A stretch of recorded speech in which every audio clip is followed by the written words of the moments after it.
पिंपरी चिंचवडमध्ये गोळीबार झालेला आहे। एकाचा यात मृत्यू झालाय। चरहोली परिसरात 2 आरोपींकडून गोळीबार करण्यात आला। गोळीबारात नितीन गिलबिले या तरुणाचा मृत्यू झालेला आहे।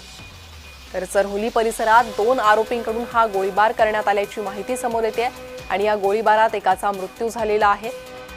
नितीन गिलबिले या तरुणाचा मृत्यू झालेला आहे। पिंपरी चिंचवडमधून ही घटना समोर येते। पुणे आणि परिसरात अशा घटना सातत्याने घडताना पाहायला मिळतात। त्यामुळे सुरक्षा कायदा सुव्यवस्थेवर प्रश्न उपस्थित करण्यात येत आहे।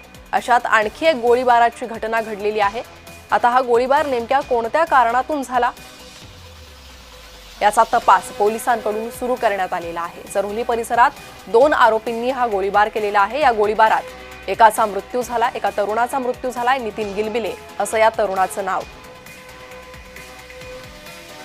अधिक माहिती या संदर्भात घेणार आहोत। आमचे प्रतिनिधी अविनाश पर्वत सध्या आमच्यासोबत जोडले गेले आहे। अविनाश, हा गोळीबार नेमका का झालाय आणि कोणी केला या संदर्भातली काही माहिती?